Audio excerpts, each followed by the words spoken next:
at Create New South Wales, we'd like to take this opportunity to record this this webinar and all of our webinars actually, so we can put them up later on at a later date within a week on the Create New South Wales website. And if you're arriving and everyone seems to have been putting their mics and their cameras off and view active cameras.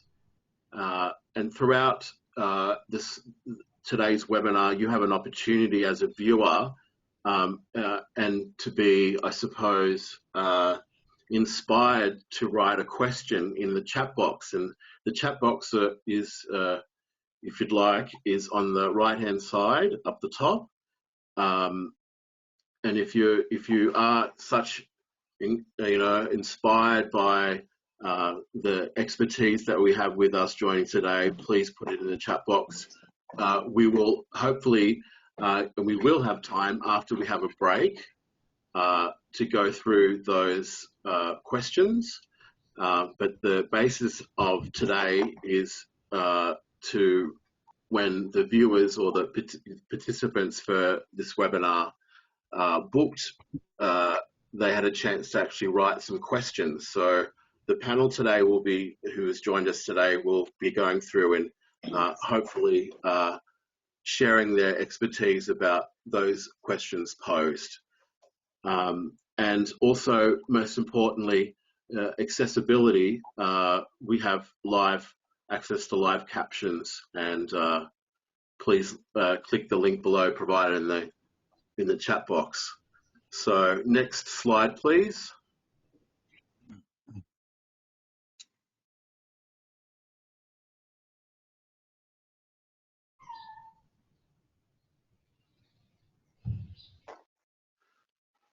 Yes, well, this is the acknowledgement of country. My name's Colin Kinchler. I'm an Arts and Funding Officer at Create New South Wales.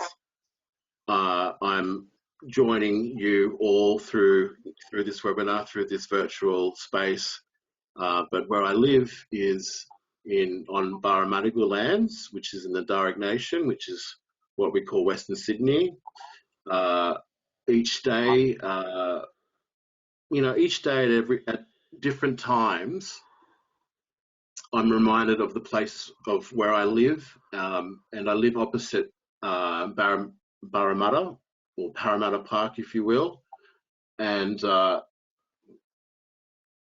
kind of think it's a privilege, actually, because I can sort of see in that nature across where I live, the history of First Nation people, and I can use my imagination as a storyteller and and share that to people. It's not my country, I'm not from here, but I understand the strength and actually the power of storytelling and understanding the strength of where I live, and that's pretty amazing to me. And I also like to acknowledge the First Nation seniors and elders of the community of where I'm from, which is Gomeroi country in northwest New South Wales. I extend this knowledge to the senior and elder First Nation people who have joined us today. I acknowledge the speakers that they have given their time and to share their thoughts and expertise and insights into their journey to connect with us. And I'm certain always that it is through a deep connection, and I really want to express that because we're very lucky to have these people joining us today. Next slide, please.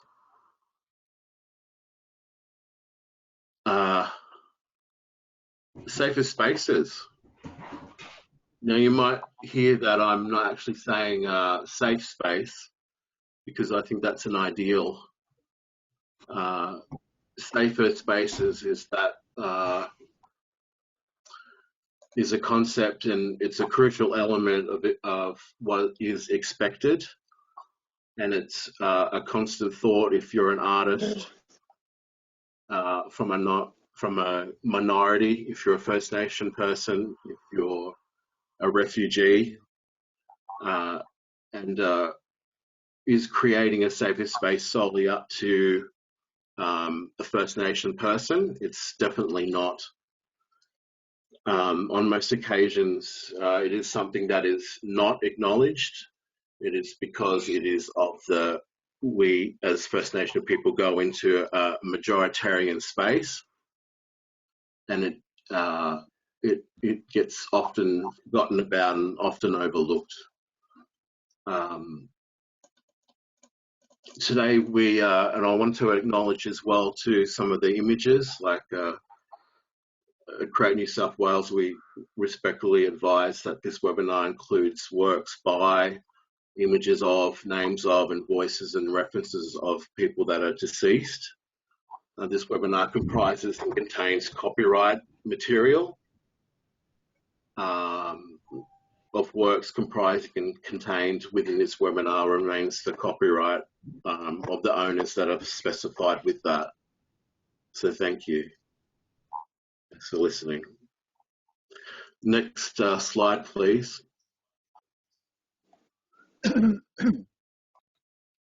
So welcome, Yama. Welcome to Create Ideas Museum Protocols and Practices. We've, as you can see on the screen, we've got 5 amazing First Nation artists, curators that have worked many years within that sector. We're privileged to have with us Arnie Jeanette, OAM project manager, and Uncle David Crew, manager at the Yakawa Indigenous Knowledge Centre in Deniliquin. That's on Wamba Wamba and Parapa Parapa country, if I'm saying that correctly. I hope I am. And that was formed in 2003, and that defined principle of that place and the strength of that is to, from what I understand, is the strength of continuing traditional custodianship within and within that knowledge that is based down there by First Nation people on country, living on country, and I suppose it's being, adherence to community.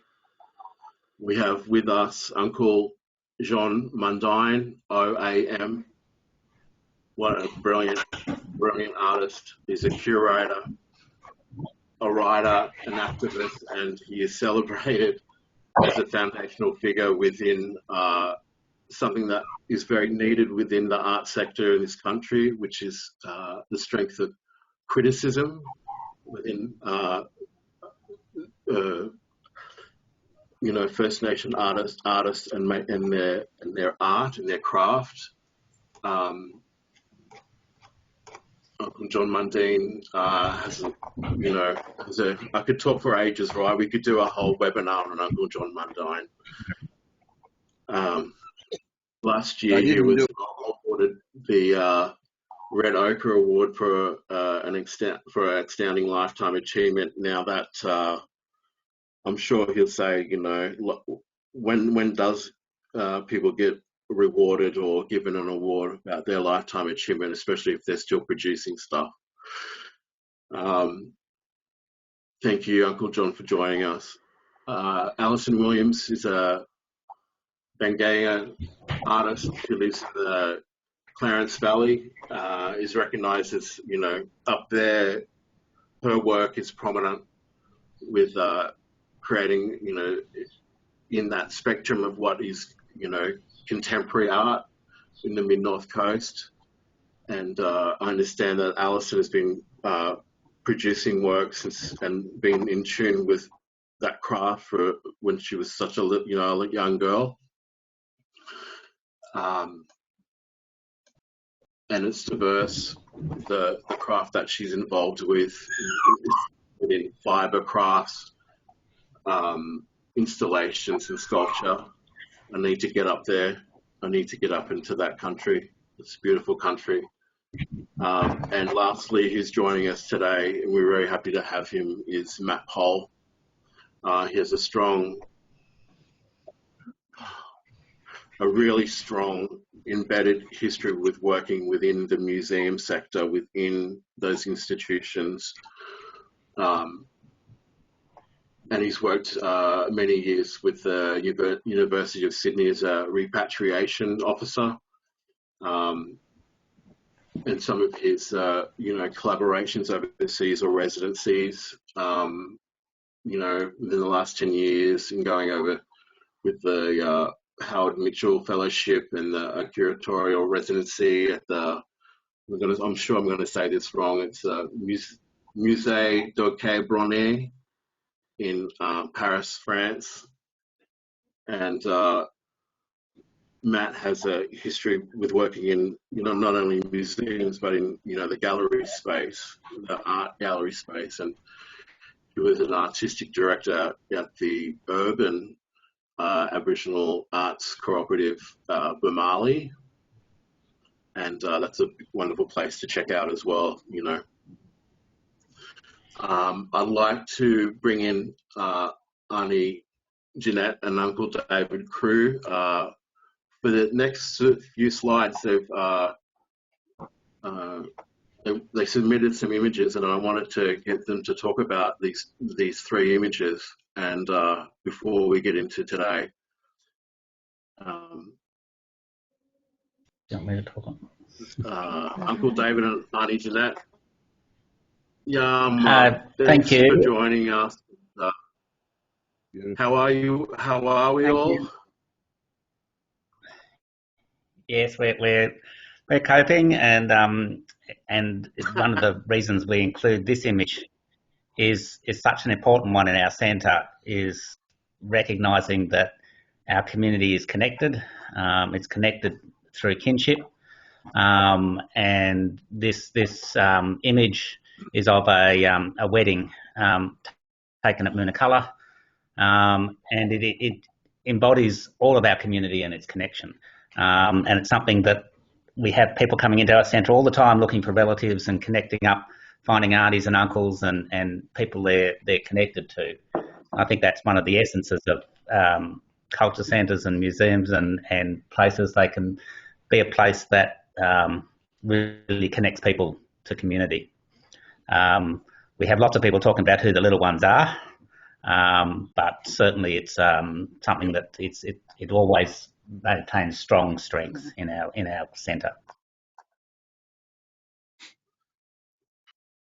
Thank you for sharing that. It's such a powerful photo. Photographs they mean so much, right? Their legacy, we live in a evidence-based world as well, That's such a beautiful photo. Next slide, please. And Uncle and Auntie, could you describe these two images for us? Okay, so the one on the left is inside our centre. It's not very well lit, but it sort of gives you an idea of how it's set up. And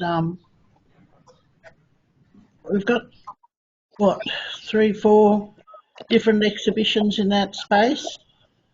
Right. And the space there is one where we change. Right up the back where you can see those 2 little dots of light are the ones that is a space where it's a permanent exhibition, and that includes all the historic photographs and family tree information. It's important for us, I guess, and people to know that our centre isn't funded, so all of this is done kind of alongside all the other programs that we do at Yaakwa, but we all see it as a very important part of Yaakwa itself and the community. So the picture on the left, sorry, I just said that, the picture on the right is of a canoe tree that's just down, not far from where our centre is, and you can't see it there, but can we have that, Tammy, as a single photo Might be hard. brought It's in a forward? PowerPoint. Oh, We might just explain that the image on the right is actually a mosaic, and it's a mosaic of photos of people. It comes from our Hope and Migration exhibition that was actually funded by Arts New South Wales. It's the constant talk about how people are connected and how people belong in country.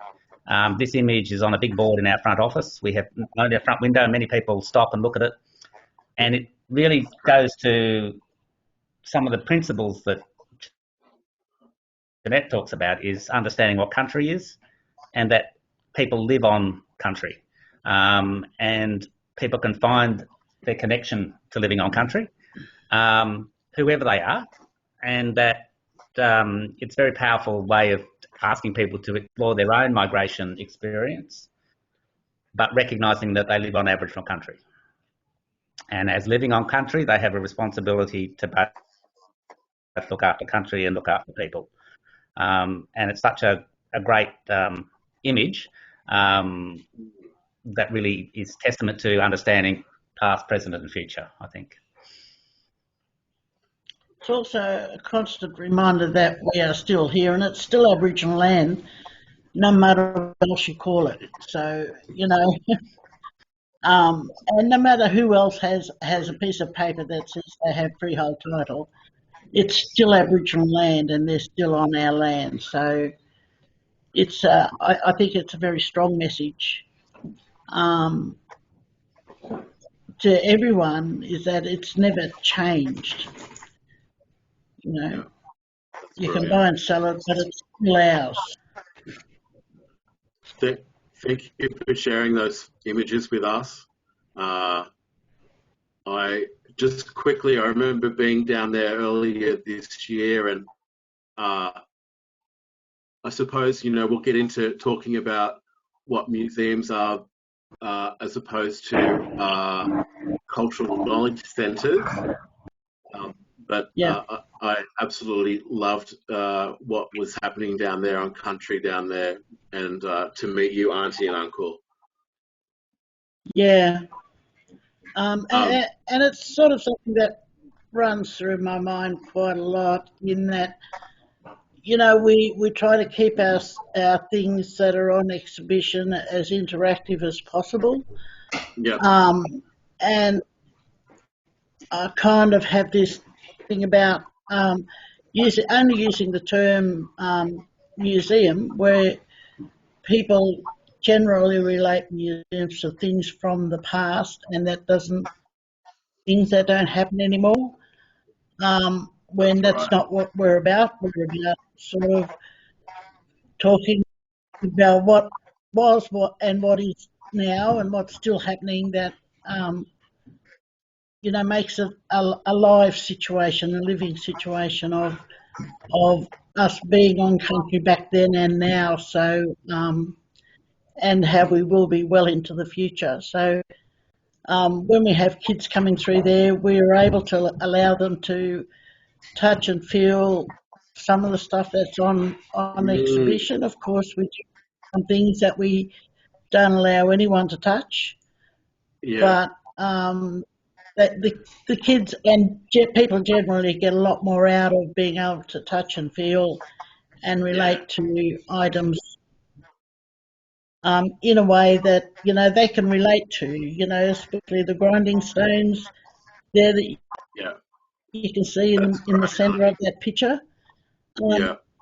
People know that they can go and they have those things in their own home too. They still have grinding stones and mortar and pestle and things like that. So, you know, It's relevant. Good. Yeah. Love it. Thank you for sharing. Moving on to Alison. Next slide, please. Alison Williams. I know that you sent through these images and I wanted to get you to talk about them because they're amazing. They're coastal. Yes. Yeah, they are coastal. Ginagay. I just want to acknowledge that I'm here on Gumbaynggirr country in the northern lowlands of Gumbaynggirr Nation, homelands to Milaghalgi clan, which is my ancestors, and I'm very happy to be living and working here on country. And I sent this to you yesterday, Colin, at last minute, and unfortunately was away from my desk and computer, so you just had to get some random images off my phone. So this place is Red Rock, also known to us as Nalgan. Nalgan is ear, and Nalganda is a place where you would hear things, and so lots of visitors who come into our centre who've been to Red Rock interestingly say, oh, we heard some interesting and weird things when we were up on the headland. So it's a very strong, powerful place for my people. Here we've got lots of sites along this riverbank, big gathering grounds, big trade grounds. It also is a place of sorry business, unfortunately. And there are many of them, and that's part of our sad history, really. But so yeah, it has mixed feelings for a lot of our people, but it's just one of the most gorgeous spots here on the coast, and we have lots of holiday makers coming to stay there. But we've also done a lot of research work along that river and at different points along that river. So between the centre here where I am at Yarrawarra, this is 5 kilometres away from us, and between the centre and the river we've probably got in excess of 120 scarred trees still existing through the coastal heathlands. Lots of significant places, birthing sites, and ceremony grounds. So this place is just very special. Brilliant. And there's 2 more images. Oh, you were saying too, I don't think there's no such thing as random photos. I mean, they were random. They were very random, trust me. Well, I think one doesn't believe. I don't believe in random, and I think that it's so beautiful for you to share. What about these two here? This is in situ in Yarrawarra. Yes, yeah. This is where I am now. So this is Yarrawarra, the cultural centre, and so they're just 2 different shots of inside the gallery, the entrance of the gallery, which has our beautiful dugout canoe, one of our prized possessions in our collection, and then the gallery space. But with also, if you look in the left-hand back corner on the first slide, you'll see the 2 cocoon-like woven pod chairs, which are storytelling pods that we installed in a project last year. So they have a vibrational speaker on them and a sensor. So when anyone sits in them, the speaker begins, and we have one of our elders speaking in language, welcoming the city, and they get to hear 5 of our creation stories and 2 songs in language. And so that's again, like Aunty Jeanette was saying, it's part of how we engage and get an interactive process with visitors and a personal experience, I guess, as well, that everyone gets to, have a little journey, I suppose. A lot of our visitors that come to the centre really want to learn, really want to have a sense of place, really want to understand the history of this place, really want to understand the First Nations ideology behind how we lived. And so we try to deliver in little ways through our arts and through our collection that narrative. Brilliant. Thank you so much for sharing these images. Wow, look at this. This is the Aboriginal Memorial installation at the National Gallery in Canberra, and Uncle John Mundine was instrumental in this installation that's been there for many years. Uncle, could I bring you in for you? I have a question for you. Let me preface it like this. I was down there earlier this year and I got to sit quietly in a corner there where this amazing installation is. And I kind of had a lot of people running around and kids and everything. But then when I focused in on each and every of those 200 poles, I fell into a sort of a quiet silence. Could you share with us about what other First Nation people have shared with you about what they felt about that installation? I me all, yeah. I haven't, in fact, sounds funny. I haven't spoken to a lot of people about it. But people like Pat Turner, one day I was in Canberra, I hadn't heard many people, Aboriginal people, comment about it. And then one day I was in Canberra and Pat Turner was running the Aboriginal Development Commission then. I was waiting to see somebody else and go to lunch. And she was the director of the Aboriginal Development Commission.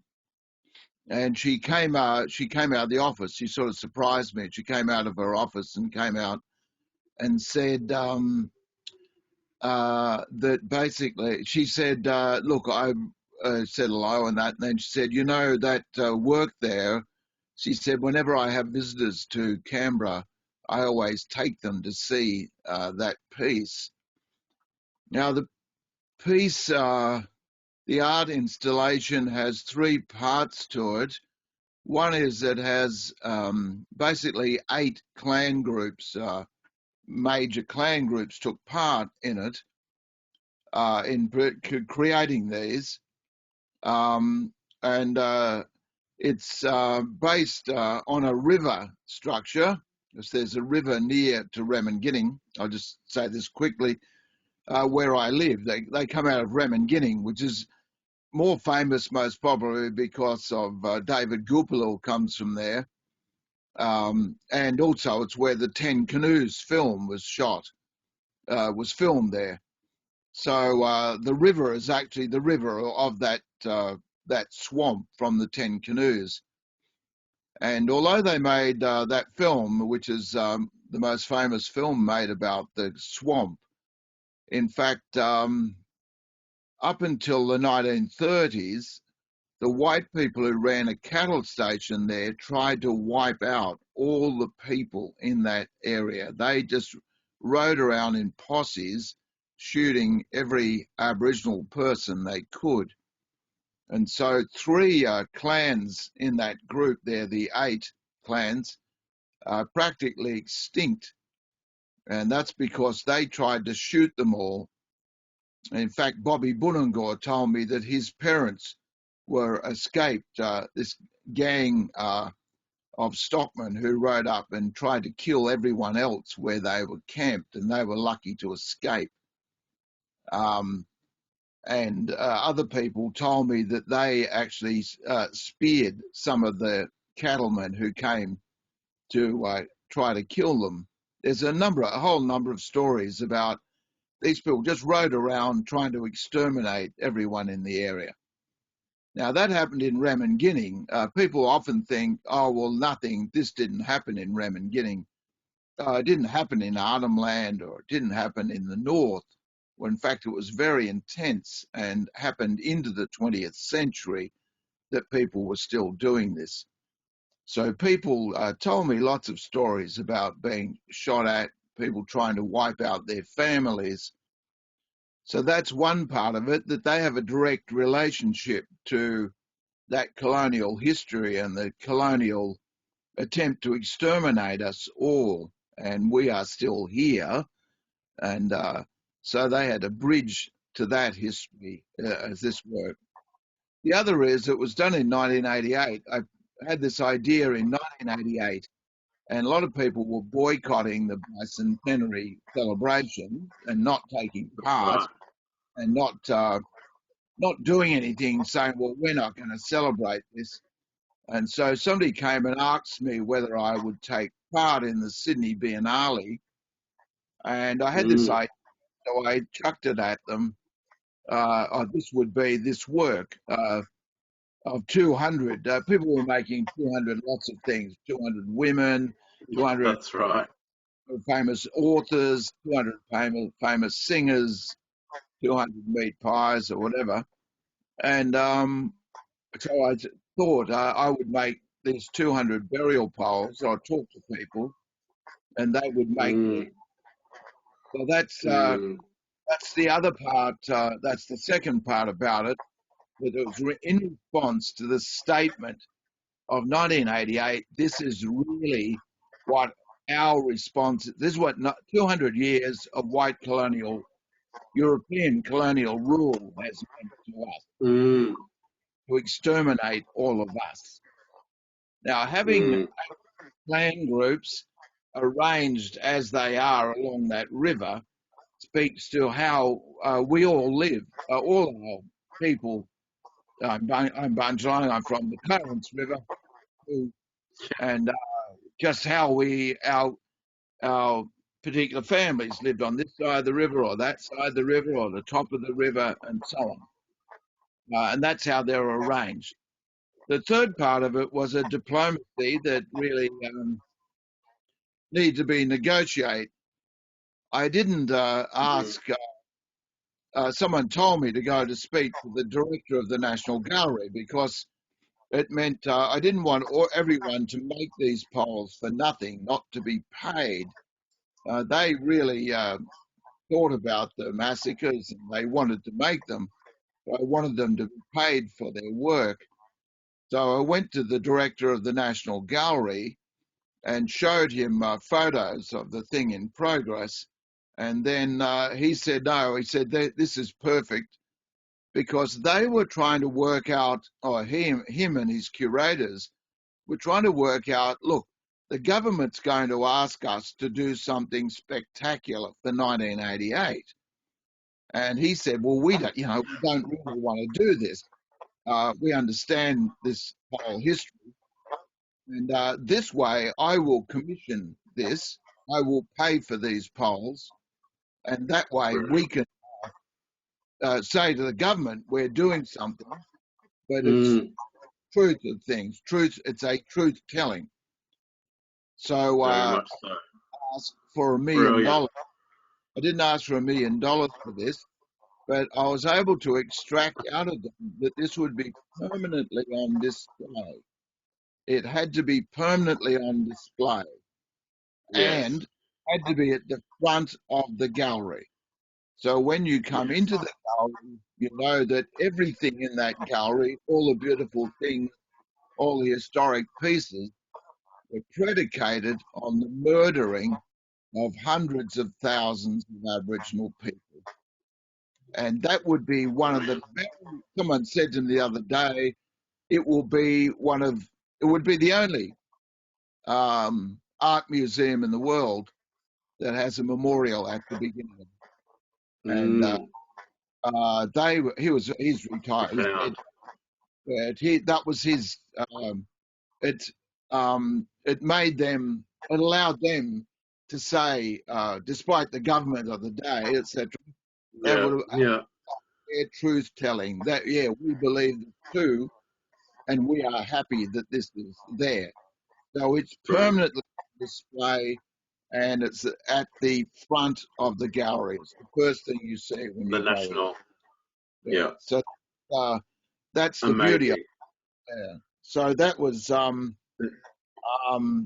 they're under pressure from the government, as everyone in the Sure. institute are, and in a way they've been punished. They haven't had an increase in their budget for 10 years or something, whereas other people have been given $500 million across the lake. Anyway, so Brilliant. just one sentence. Next year is the 40th year that the gallery's been open. They are going to produce a major catalogue. They're going to there's Yeah. an enormous amount of money. It's a major catalogue on the Aboriginal Memorial. Yeah. But thank you. Thank you for giving an insight. And every time that you describe that, or people ask of you to describe that installation and the history of what, our memory, it's something new. So thank you. Yeah, thank you. No. We have Matt Pole there on the screen now. Yama Dargan, how are you? Unmute yourself. Hey, Colin, Matt. not doing too bad. Thanks for joining Sure, us. hopefully that's working now. What's that in your hand there? What's that? What is that? Oh, well, look, that's an amazing portrait done by Bardi photographer Cornell Aussies. It was one of the first objects from the old McLean collections that I used to work with. But I've literally just started up a new position as Indigenous Programs Manager with the National Museums of Australia. So sorry I didn't get any better images across. You don't have to put it up on the screen the whole time either. But in relation to your sort of question, I mean, it's really hard with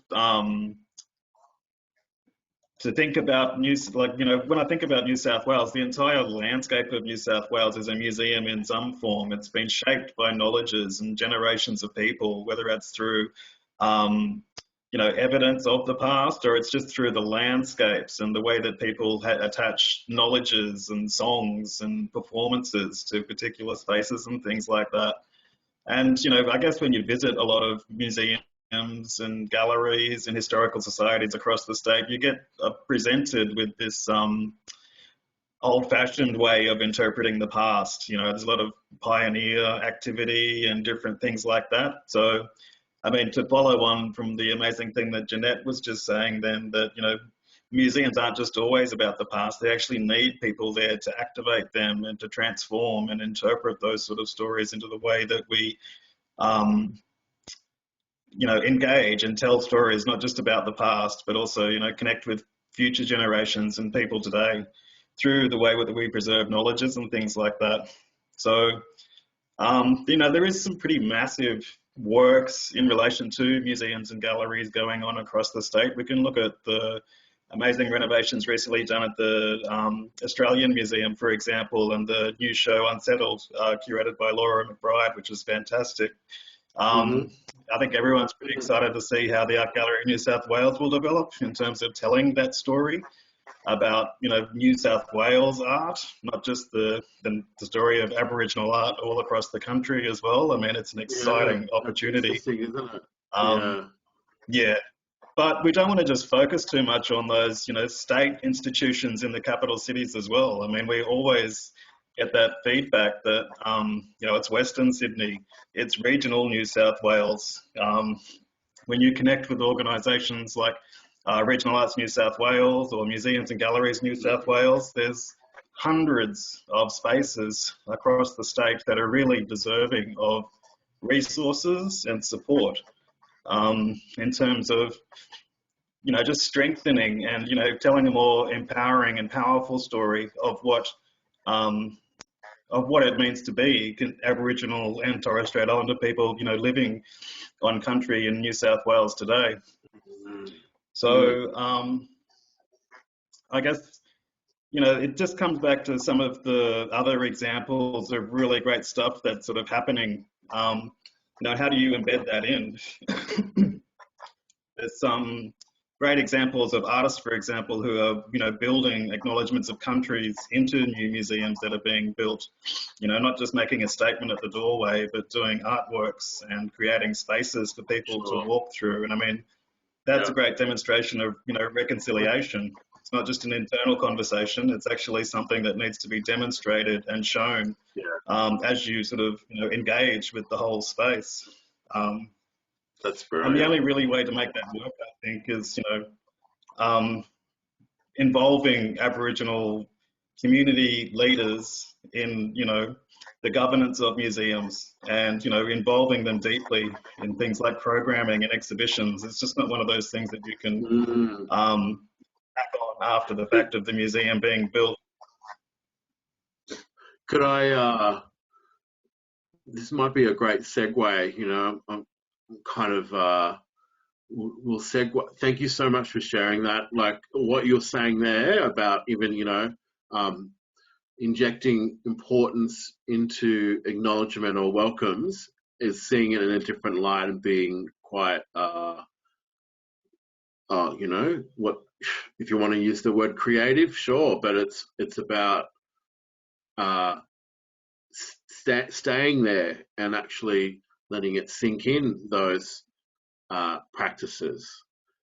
I'd like to, knowing that we started late and with the technical issues, I'd like to bring up these and move on to the questions that were asked by the viewers or by the people that are joining us today. And they had, as I said at the start of the conversation, these are from people that have booked and have joined us online, and we've gone through and sort of tidied them up a bit and made them well, you know, culturally safe as well. But that's that first question there up on the screen, and that's you know, before we start deep diving, this one and the next one are quite sort of you know, on the surface. So, and it's open to anyone of the speakers to address, you know, how can emerging artists access museum opportunities? Any takers? I don't want to feel like I'm at an auction either.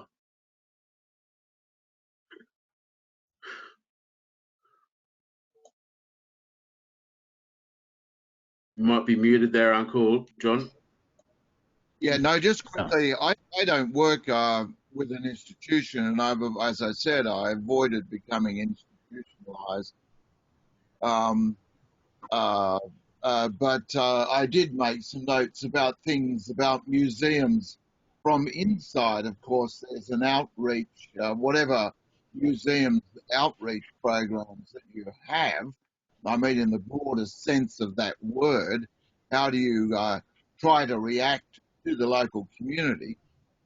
Obviously, the first part of that would be the local regional community, the actual Aboriginal clan or group of that town or that city, that you try to make those objects, to reconnect those objects with certain people. I know the Australian Museum had a number of programs. One was they would put photos of these objects all belong to the Yuin people. Now, these objects would belong to the Bundjalung or whatever, those kinds of things. In a way, there are general practices, this open storage thing, where you try to put all your story online, so that people can go there and go. So for those of us who aren't as old as me, who have trouble with it, even just on a very basic level, if I've got a computer, I can go and search that, or I can get my younger people to show me that, search that. And obviously there are digital newsletters, etc., that kind of thing. Sure. that's on that basic level. The other, most probably, I remember, is to have edu- educational institutions like universities, TAFE places that you encourage people to come in and do research. There are a number of grants Mm, around both Commonwealth and state that would allow someone to come in and do research on a particular part of mm, a collection. that's brilliant. Now, of course, the artwork, it said emerging artist. I don't want to answer every question at once, but in Taree, I was asked a very funny way. I don't describe myself as an artist. It's probably a Oh, bullshit art, but that Taree, the gallery there asked me to come and do a residency, and I said, "Well, I'm not an artist." And I said, "Who dropped out or who didn't come? Somebody got sick or something." And they said, "No, we want you to come and do a project." Now, I happen to have a photograph that I carried with me for a long time of the Purfleet band, a band of Aboriginal people, the Bungis, the Dumar family, and so on. And they used to have this band that was like a dance band. They had violins and guitars and piano, accordion, and so mm, on. They used to go and play both Purfleet and around the country, and at Mission put on a dance on the flat. They'd have a dance out in the open for people. They did things like, as I'm told, it's beyond my time, waltzes, berserkers, gypsy tap, all of those things. I think you're all in my generation. Gypsy tap, Pride of Erin, whatever, those kinds of dances. Uh, and they used to do that. So I had this image and I just showed it to sure. somebody. But, All these people still here, and they said all these families are still here.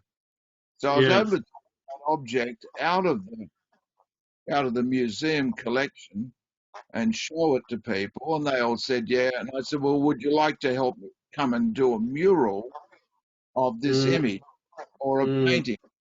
And it turned out to be a large painting, about sort of half or more than that, bigger than a door. I got some canvas and some paint and invited people to come in and help me to paint it. The descendants of that how family. was That that though? How was rustling up and connecting with ones that wanted to be part of that? They understood the yeah. strength of being a part of making a mural. Well, most of the people, I went around to all the institutions like the medical centre, the Aboriginal Medical Centre, the Yes. Aboriginal Legal Service, and all of that. Brilliant. I got a photo in the local paper. Did a radio interview. I did a TV interview. They had a local TV station then.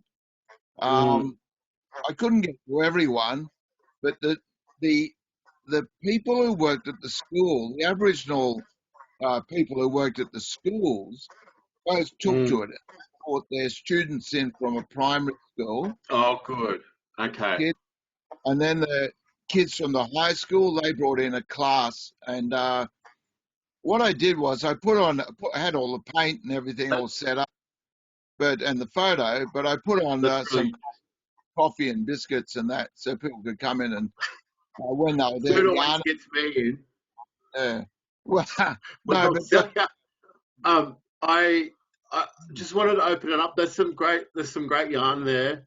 Um, and I suppose within that traveling too, you're not being on country, no, just opening that up to Alison or Auntie Jeanette and David, Matt, sorry. about access to museums as an artist if you're an emerging one. Yeah, go on. No, Alison, Auntie Jeanette, doing it. We just We were just going to add well, a couple of things. One Yep. is about the opportunity for museums to reach out to community, and we've been part of a few projects over the years where this out movement back out to local communities has been really powerful for people to understand that connection. But the other thing about emerging artists is the confidence. We have some local weavers who have drawn inspiration from some of our work. Jeanette's taught some people in the next generation how to weave, and they've become very proficient at that. So it's a continuing in culture again, but it's actually providing opportunities for their works of art to be taken up in other places, to be seen their works of art in other places. I think that's sometimes lacking that pathway to how does one of our local artists get their material into another forum or another audience. And also the big challenge is about understanding the value of that art. The approach we've got many times in our local community is the underselling of products, the underselling of artworks. Not recognising the values that they have, and so there's a bit of work to be done in that space. That's probably how our main thoughts on this matter. There's some great points there too, as well, to add with Uncle John. Alison, do you have? I suppose it's emerging can be a lot of things, right? It doesn't necessarily have to be youth. How do we get them in? How do we get them interested about understanding what's within gallery space or museum space? I think that when I think of museums, they're a totally different entity to a keeping place. And I much prefer a keeping place as far as accessing collections and accessing the history and the narratives and all of how people and place and time are all connected. And I feel that in keeping places, there's much more life to a collection because quite often they're pieces that are embedded in the local landscape. When I go into a museum, it's almost like it's just a huge collection of objects from all over the place that are incarcerated there, but they don't really speak to country and they don't really have the same relevance when you go in there. And quite often I feel sick in the stomach when I go in there. I think that there's probably a lot of stuff that shouldn't be in there that is in there. And so I like to think that sourcing out not just collections in museums, but even smaller collections in cultural centres and keeping places that have a bit more of a relevant narrative and have strong connection to that community. Sure. I think that, to me, is a more holistic way of doing some research or trying to seek inspiration, I guess, from museum pieces. But I mean, it's an interesting question because museum opportunities can be what you can make them as well. It's about what you're proposing and who you speak to and how you see a possible opportunity for yourself. And again, that's just really who you're connecting with and how you're engaging with what you want to do. But often I think asking questions, permissions are important, getting the right permissions as well, and knowing that what you're doing is appropriate and okay to do as well. So I guess it's about having lots of dialogues, I would say. Yeah. You wanted to say something quickly, Auntie Jeanette? Yeah, I just wanted to add, more often than not, it's emerging artists actually knowing what and when the opportunities arise. That can be a key thing there in terms of them wanting to access it, those opportunities. Thank you. We just put up another question on the board there. Matt didn't get to answer that one that's just gone, so I might start off with Matt answering this question. It's another general question, but you know, it says, what are good practices for polyvocal curation and interpretation? I mean, it's pretty wild, right? It's pretty wild. I don't know. Do we want to park here? Like, we've got plenty of more questions. I'm not sure that I can answer the question. We had to actually Google the word polyvocal to find out what it meant first. Bless. Oh, bless. I didn't write that, so, you know, I'm not the big brain. Yeah. I had to look it up too, I eh? was wondering where that came from. Well, you know what? I reckon we could. Oh, Matt, do you wanted to go? Yep. Well, no, it's to follow on from what everyone else was saying too. I mean, the best thing for emerging artists is collaboration. It's where, you know, people who have those skills in photography or writing or theatre can actually work with elders to slowly learn, you know, what protocols are, what cultural safety is, how those things actually work. I mean, yeah, that word is pretty crazy, Annie Jeanette, but I think the best example of that is John's work with the Aboriginal Memorial. You know, it was a community of voices, you know, telling, you know, a massive story in one particular space. Because, yeah, it's, you know, sometimes, you know, for museum objects, you need to have different layers of interpretation. Sometimes it's, you know, you're teaching younger people, sometimes you're teaching older people. Yeah, how do you actually do that, though, is the real challenging part. That's great. Hey, let's keep moving forward now. I think we got another question there, please. Next slide.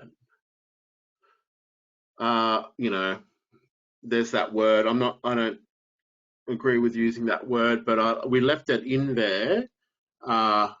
Artifacts that are found years ago and removed from country, how they should be returned and to whom. Matt, we might start with you because you've worked extensively with repatriation. What is there a defined way that you respond to, you know, the needs of community, but also does that measure up with what the needs are of the museum? Oh, I don't know.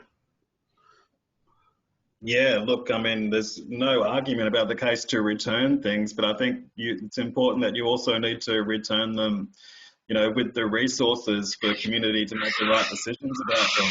It might be those amazing scar trees that you see around the country, or you know, I guess there's the main example that people are talking about there is the tens, if not hundreds of thousands of stone tool artifacts that were all picked up off our country and shifted around, you know, pieces of Aboriginal land. And in a lot of, especially regional museums, they're possibly not exhibited in a very respectful way. So returning them to country is actually about contextualizing them, you know, ethically and safely. And, you know, that has to come from community. I mean, and also, you know, sometimes in returning some materials like stone materials, it's just better to put them back in the places where they were found, whether that's, you know, returning them actually into the country, I guess. But, you know, there's processes. We have land councils, the same as we have, you know, local councils. We have councils of elders. We have different sort of groups. I guess the real challenge, though, is returning is not just overburdening community members with doing the hard work that museums should be doing in terms of actually doing the outreach and, you know, taking the time to listen properly to what people are saying in terms of what they want. That's so true. Uncle John, do you have you want to come in on this one?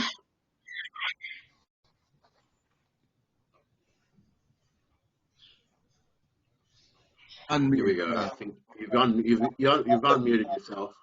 There's lots of objects which we call I don't use the term artifacts. There are art objects or cultural objects. They can be tools, utensils, or whatever. Weaving. And as Jeanette was saying, I think then about bringing these things out of the museum to different communities so that people can actually see, well, that people, communities in any place around Australia created artworks of all sorts, weavings, utensils, whatever, utensils, weapons, that kind of thing. So they're taken back to the community. If maybe briefly, they may be, no, I don't mean briefly, I mean for a time, for people to actually touch them is part of the other thing.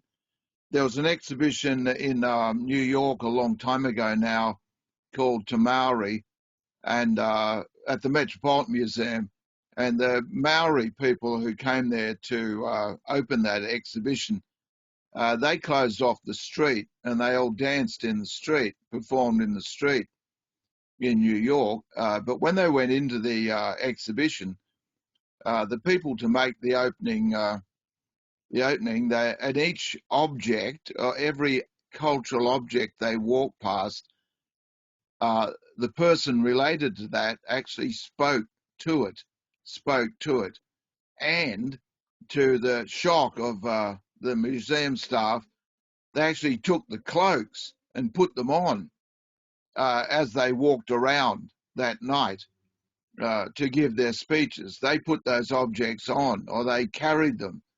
It might have been a club or an axe or something. Yeah, that's amazing. They carried it amazing through it. So they took ownership of the exhibition. Yeah. And it blows out the context and the value of what these cultural heritage items are, and breathes. It redresses the importance and the intrinsic value it has to our cultures. Yes. That's brilliant. Thank you, Auntie Jeanette and David Crew, or Alison. Since Yakwa was established in 2003, we've sort of had a general parade of people bringing artefacts and other materials back to our centre. So we've got people from the community that might leave a grinding stone at our front door in the middle of the night. There's other people. We're certainly encouraging people to think about what's on the take stand or what's in the box in the corner of your father's house or whatever, because we do know that there's lots of collections on properties, and often they could go. We've seen them in clearance sales. We've also know people that have stopped them going into tips when they're cleaning out houses and various things. So there's an awful lot of material out there. The other thing that's happened is our local institutions have been going through their collections and taking material from their collections and bringing them back to our centre and giving them to us and donating to us. And our thoughts is actually, in one sense, they're actually disappearing the community from the other centres. They're making Aboriginal culture invisible within our local visitors centre or our historical society. And I think there's a bit of a danger to that. That when we're saying that everything's on country and everything's part of country, then to have these places that think, well, we must take this back to Yakwa, we must give this information, all this material back that's in our collections, I think can be quite, there's a bit of a challenge there. Yeah, there's also a challenge for us in that when people are taking care of deceased estates, for example, or just feeling a bit guilty because they've been on a holiday. You know, one example is a bloke came in with several boxes of things that said, we collected these when we were on holiday in Western Australia. And we just sort of, you know, well, we need to actually back to Western Australia. And you know, we can't keep it in our centre. We don't know enough about the items to know whether or not they should be on display, and they're not ours to display anyway. So it creates a real issue for us in terms of protocols and getting them back to their rightful owners, and how do we do that is quite a long process. Matt, you have some ideas about how to repatriate those things back to where they come from? That's brilliant. Thank you for that example down there. What's happening? Alison, do you want to? Yeah, I can add something to that. I think it's important to know the provenance or to know where an object came from, and quite often people don't when they've, you know, been handed down through, you know, my great grandfather had this in his back shed, and I think we the same have a lot of people come here with objects to say, oh look, you know, we want to donate these to you, and our traditional owners, our knowledge holders, are the people that really decide what we want to keep in our collection and what's appropriate. And most often, anything that's stone, we don't accept.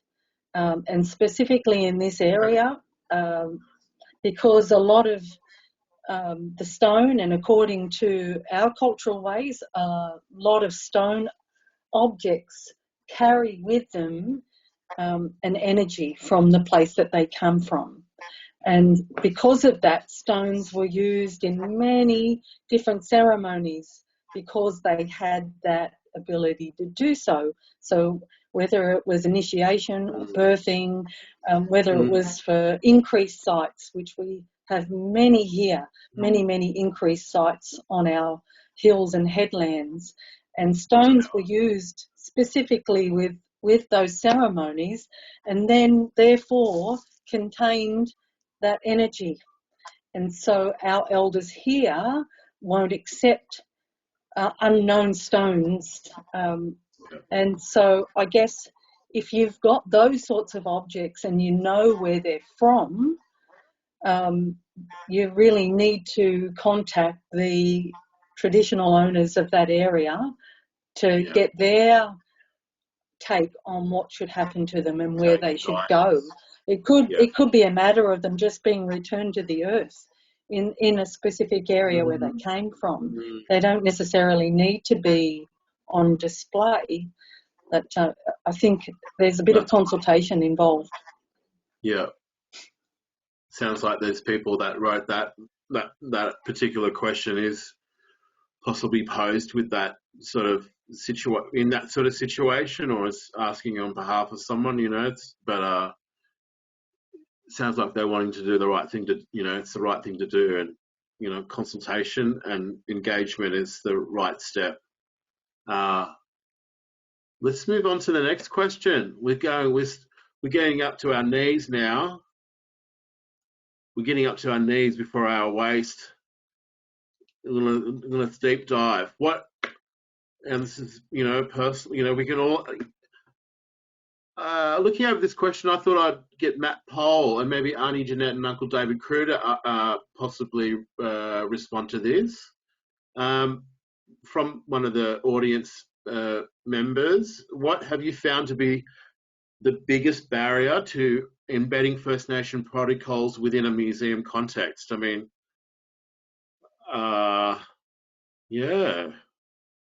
what is the biggest barrier? Maybe it's the chance that we all want, right?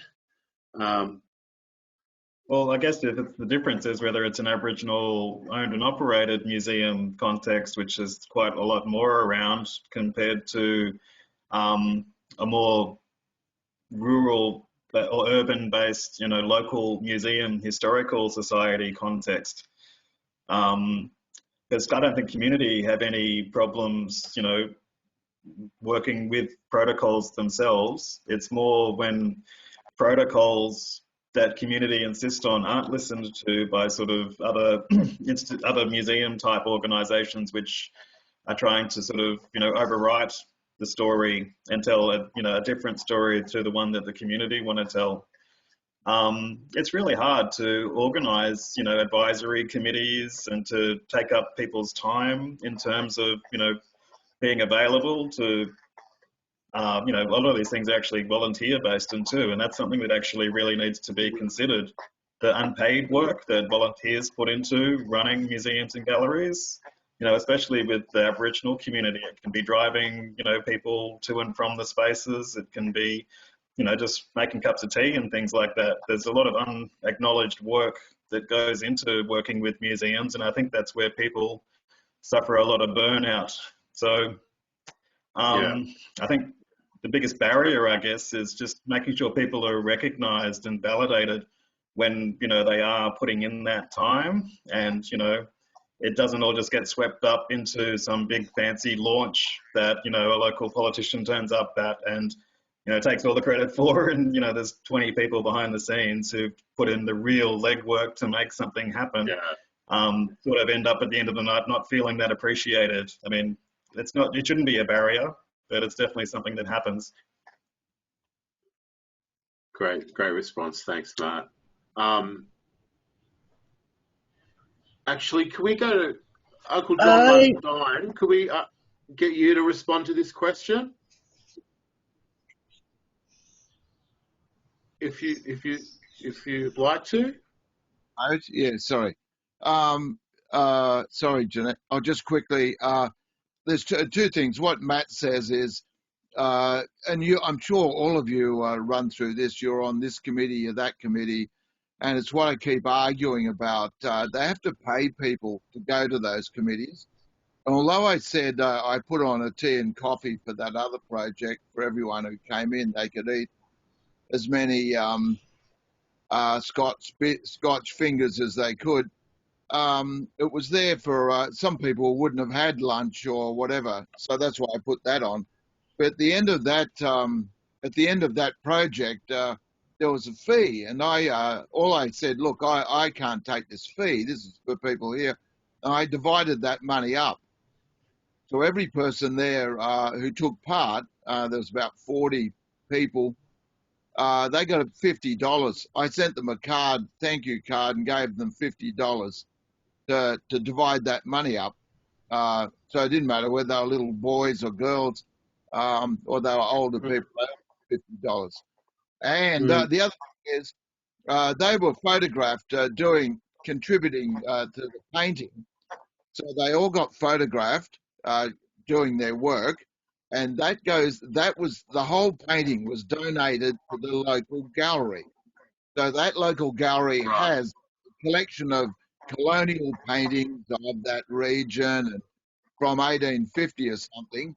But they have this painting now of Aboriginal people, by Aboriginal people, and the photos went with that painting. So they're in that collection as well. And they all signed a book that said, we took part in this project. So those things have to be recommended. But getting back to the general thing, I'm on any number of committees. The biggest argument, I'm on a committee that has a budget of about $500 million. They would not pay us per diems, give us lunch. They did not. I had to travel 2 hours by train to get to these meetings, at least. They would not even consider to put me up overnight. I live out of Sydney. The argument I had, and the only thing I would argue this, look, if I was a public servant, if I came to a meeting like this, I would get per diem, I would get travel money, we told Tucker money, you might be put up overnight. And I said, you've got $500 million here in your budget. We were talking about we're talking about plans to do with real estate that must be worth $1 trillion. Mm. About the whole North Shore shoreline of Sydney, we had to make Yeah. decisions about, and yet they could not even give us coffee there. And so, but in the minutes, it said, the minutes being said, John Mundine complained about no payment. He needed payment. I'd say, no, it's about you respect our input, you respect us as being valuable people, all of us. As I used to do in a jail thing, I started every course I went, everyone had to get up and say, I am somebody. I might be black, but I am somebody. And we went through that whole routine. I might be poor, but I am somebody. I might be in jail, but I am somebody. And they just refused to acknowledge that we had anything of value. They So could it's just still wipe. there. Yeah, and that's It's still we're still in that place. We're still in that place of Yeah. in answering that, protocols. We're still in that place of like how the other sees us. Yes, that's it. So they would. That was someone with an enormous budget, incredible decisions that were. Yeah, we're talking about what they call development on Cockatoo Island. Oh, don't. I remember. Build I was be there with you. $2, or something, I was and there with you. wouldn't even give us a cup of coffee. Didn't pay for my taxi fare, etc. They had meetings at 5:30 in the night. Would begin the meeting. So if I travelled from country New South Wales to go into Yeah. Sydney, well, obviously I'm not going to get home again. It's our value. Yeah, It's us being valued and respected in the right way, in everyone else's way, in how they would treat other artists. I would imagine. Professionals, other professional people. Yes. You don't have to have a degree or anything. Every Aboriginal person is a walking library. They are a walking museum. That information that you give has to be valued and paid for. Yeah. Mm. Auntie Jeanette? Sorry, Auntie Jeanette. Yeah. Sorry. Uh, No, thank you. There are two things I think that are a real issue around this question, and one of them is either misunderstanding or misinterpreting what our protocols are, and therefore try to squeeze ours into theirs when they're very different in many cases. So there's a real communication gap in terms of understanding what our protocols are and how they might be different from a standard museum's protocols which were developed ages ago without us having an input into them. But the other thing is, John, you're right, and it's been an argument of mine when I was in the public service for quite a long time, where these committees and advisory committees and things do not value our knowledge and pay for everybody else's. So they expect our expert opinion or advice on issues that they have to deal with, and they're not prepared to pay for it. But they will pay other experts. They'll pay the hydrologists or the mechanics or, every other specialist, and not us. They don't see us as specialists in our field. And that really does need to change. If I can just say something, they do not understand that we will be held responsible for those decisions. The local community will say, "Oh, that half-wit, he sold us down the drain." Oh, who made that decision? I didn't, and that is a direct responsibility that we carry, and we would wear it immediately. It wasn't like we'd appear on the 7:30 report. Just at the local RSL club, people would be giving us a hard time like you wouldn't want to believe. It's like that. So, Alison Williams, would you like to respond to that question? What? Yes, I think the biggest barrier would be that colonial lens, and not having our protocols embedded in the policies or the framework of how they go about doing what they do and how they consult or how they deliver their programs around any First Nation culture. I think it leads to underrepresentation, even something as simple as a welcome to country in an opening of an exhibition, and not knowing really what that is. It's all become very tokenistic, this whole welcome to country, and what is it really about? And do we just get anyone, any older in, or do we get any blackfella in to do this, perform this task, and then we've ticked our box? And I'm constantly declining invitations to requests to come and do a welcome to country in an area that's not even my country.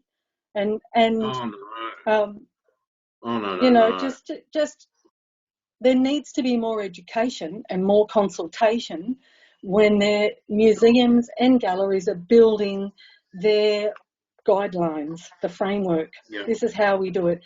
Who do we interact with? Who do we ask questions to get the right information, and then have it built in their policies? It shifts from performativity and ticking boxes. Yes. Yeah. And we're still within that. So it sounds, I suppose, collectively, we're still sitting in that, within that protocols world, and it still needs to be pushed out. It still needs to be reworked. I know also, protocols and practices within museums and any organisation, it needs to be an evolving document. It can't be it needs to be a living document. It needs to be updated, because as we evolve with practices, those protocols can shift and allow to shift to reflect, how deadly we are, and how that we're in a state of continuation. Moving on to the next question. How can small creative enterprises connect with First Nation knowledge holders with a view of collaborating on creative project ideas outside those initiated by museums? That's a really long-winded sentence. Hope that didn't come across too. Who did I? Actually, I had Alison here, wanted targeted as a response speaker, but anyone would like to have a go, Alison? I can suggest some ways. Great. Very respectfully, you have to understand that your First Nation knowledge holders are not obliged to have an audience or sit and talk with you. And so in order to communicate with the knowledge holders of a specific area, sometimes it's done sideways. Sometimes it's not just like, you don't just walk up to an elder and say, I really want to talk to you about this idea I've got, and and sort of force yourself into that situation. We have our elders here, and there are specific elders who like to deal with specific topics, I guess, or have cultural responsibility about certain things. And so if you've got a land council, if you've got a cultural centre, if you've got just a First Nation organisation even, the initial thing would be just to make an inquiry about who maybe you should be speaking to. And it could be the grand child of someone who then may then be the conduit or, give an introduction. But it just, I guess, depends on what your project ideas are and how appropriate they are even.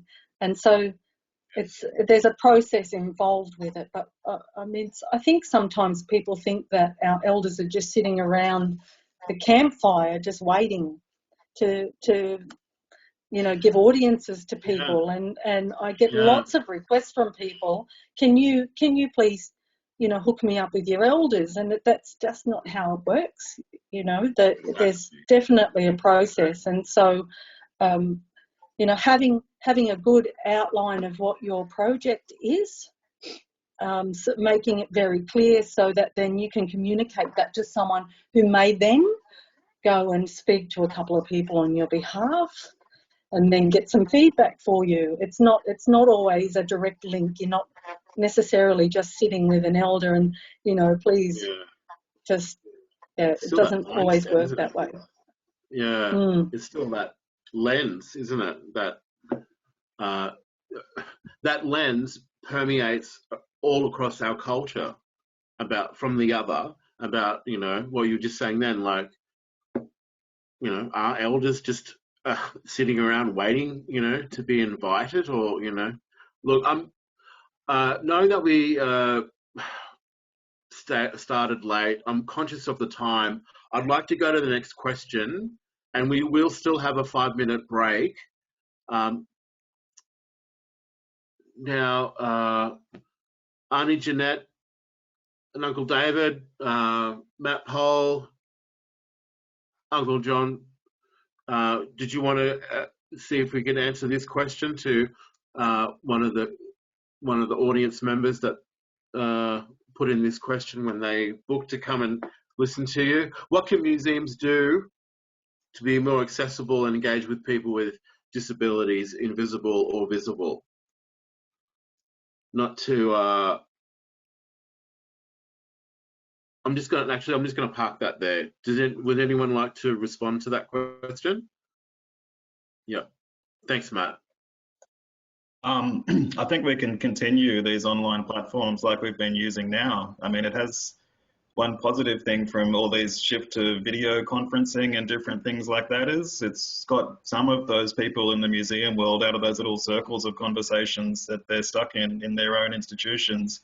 And, you can see just with the breadth of participants in today's meeting and other spaces that, we need to continue this forum for conversation. I mean, a lot of people complain about them from the business community because they're boring business Zooms or meetings or whatever, yet I've sat in on some amazing online conversations over the last year or so. I think that's something that would actually be something that museums can continue doing, but it also means that we don't have to travel across the state, and we can actually make it more accessible for people whose voices haven't really been brought to the table a lot over years. So I think museums can really continue this online conversational platform.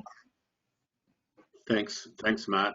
We are in the digital age. I used to say, the internet's here to stay a few years ago, and I used to laugh at that. And yeah, of course, we live in the digital age. We can connect and actually push the boundaries about connecting with mob that we're, or connecting to country that we're not actually on. I'm conscious of the time. Let's go. Thanks, Matt. I'd like to move on to the next question. It is the last one, and we'll have a quick 5-minute break and come back. And this is posed to everyone. And I just saw that conversation there from Avril. I think that's a very good idea too, to continue this.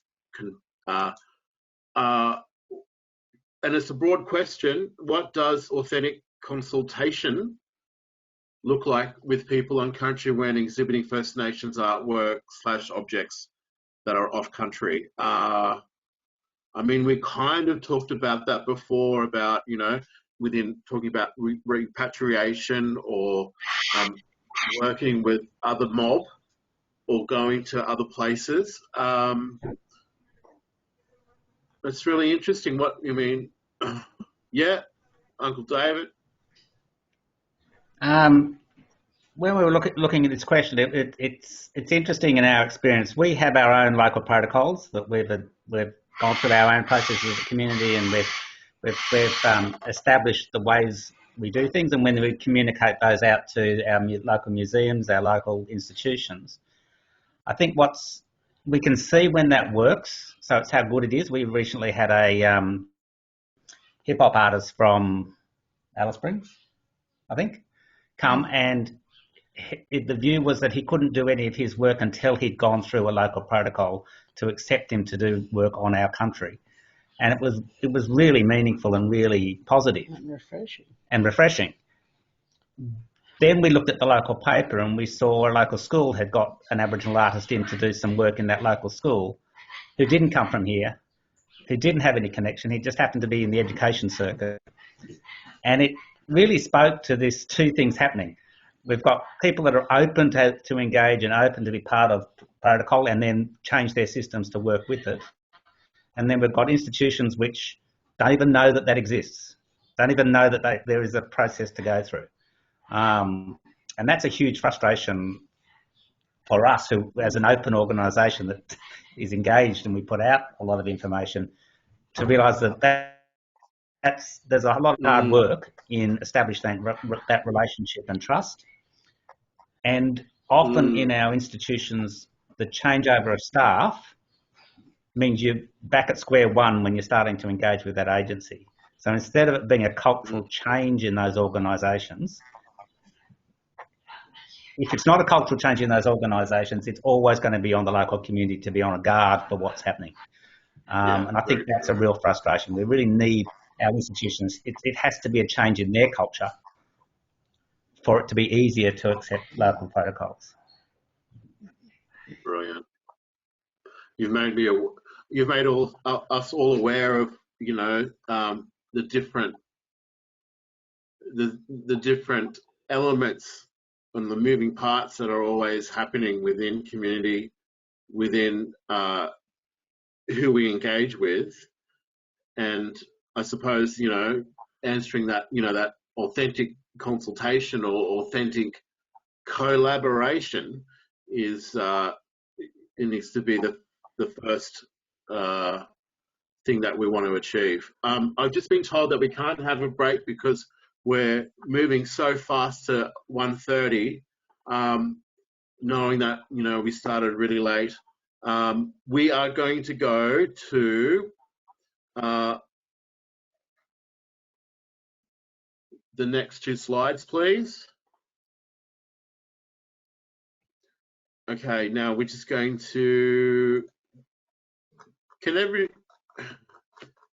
has everyone got access to the chat box? Yeah.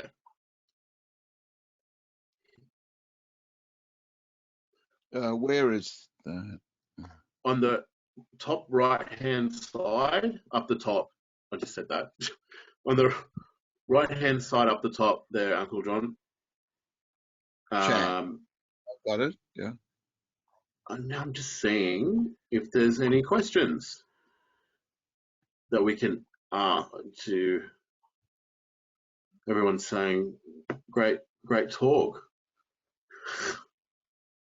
Hope you're well.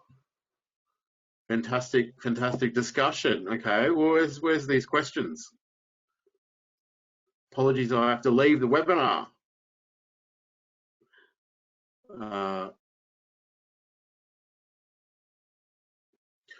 How about was there someone in the audience that we can bring on now that can, you know, everyone can put their cameras on if they do so want to, and say hi, but also if you have a question that I can't find along there. Is there one from Xanthi? Hi, Xanthi. How are you? Yama. I think you're on mute there. Hi. Thank you so much. This has been so informative and amazing, and thank you for your time. It's been super helpful. I'm just, it's just quite hard to find the right information, so I'm hoping that this is the right platform for me to ask. But I'm an interior designer. I'm working at the local visitor information centre for Central Coast Council, which is a council that's been quite, like lost a lot of staff. So it's like what you guys were talking about, how, process has been, maybe there was a process and now it's been lost. But we hope to have Indigenous artworks, but the process of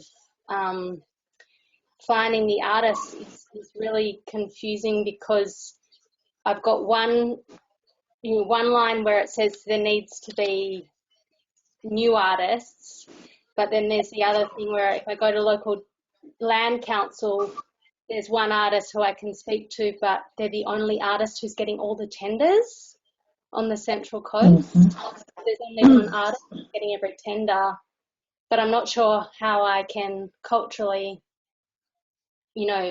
speak to new artists if I'm not Indigenous.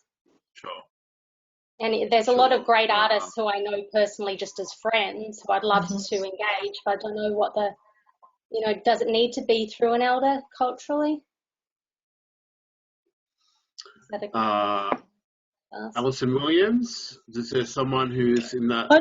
I think if you're looking for First Nations artists in your region to come and exhibit, is that what you're saying? Yeah, or to be involved in art projects? Artworks, yeah. Yeah. Well, why can't you just put out an expression of interest or ask them to come? Okay. Come and, have a yarn. Yeah. I just wanted to check that because, you're talking about elders, I just want to check that it's not culturally inappropriate to not go through an elder. If it's okay to just... Well, I'm assuming that policy's been designed with consultation, hasn't it? I don't know. I don't know if the council's well, I think then you should probably do both then. Yeah, okay. Yeah, all right. Thank you for thanks for your feedback. Really appreciate it. But no worries. Thanks for asking that question. Sorry, Uncle John, did you want to respond to that, or? Sorry, just quickly, isn't there there's a competition every year for the Coffs Harbour or Port Macquarie or something? There are exhibitions, and they if you go look through those catalogues of those exhibitions, those contests, those competitions, that you'd find someone locally,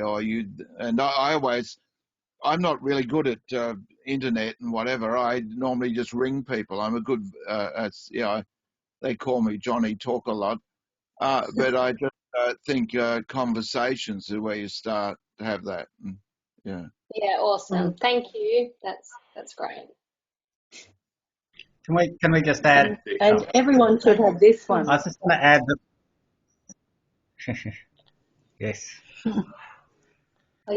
This is probably one of the best little handbooks you could have in a gallery or museum at the moment, which gives guidelines on how to engage. How do you get it? I'm not sure. It's through the Australia Council for the Arts. It was funded, so I imagine just Googled it. It's by Terry Jenke. It's just it gives some really great key elements. It's online. And the Amarga website as well. Okay, thank you. It's the First Peoples Roadmap for Enhancing Indigenous Engagement in Museums and Galleries. Awesome, thanks. Yes. Thanks so much. I just wanted to add that sometimes it's about processes and what's trying to be achieved. So some of our local work around our civic work in our town, for instance, we've really looked at ways of not just adding an artwork onto a thing, but actually how is the community's and people's connection to that space. We work a lot with our local schools to try and get the next generation to feel connected to the place that they live in, and how do they see themselves reflected in work. We're just about to launch. We're about to have a covered outdoor learning centre on one of a little island that's in our town, and the artwork has been developed through the local kids in the high school, and they're painting it. They're part of that. It just demonstrates that they have a role in the future of their community. I think sometimes it's about the broader objective of why do we incorporate art? Why do we incorporate Aboriginal values? And we should interrogate that a bit further, I think. Yeah, you want to say something? Thank you. I think we're running out of time very, very fast. I apologize. Oh my goodness. Thank you so much. Up on the screen, here's Auntie Jeanette OAM and Uncle David Crew and their contact details, and also Alison Williams. We'll leave that up there for a few more seconds. I wanted to, we've run out of time, unfortunately. I want to give a heartfelt thank you for the speakers for their time today. It's not enough. It's not enough. We're just starting to touch the surface. And a platform like this should exist. We'll come up with the next slide, please. And then we've got Uncle John Mundine and Matt Poll's website to connect with you all. Matt Poll starting at the Maritime Museum very, very soon.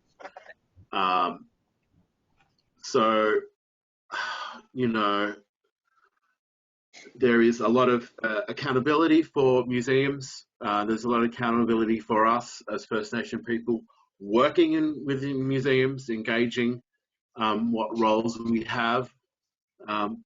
There is accountability and strength if we are artists and curators, or independent artists and curators that go into museums and galleries. It's very complex. I think it is used the fact and supports the fact that First Nation people, we are complex within working with these structures that have previously not supported First Nation people. I take my hat off and my love to ones that are that have and work in cultural keeping places. In a lot of ways, there's strength and autonomy within that. I take my hat off to the ones that have worked and continue to work as curators within those organisations and institutions and push out the strength within what the future will hold for the protocols.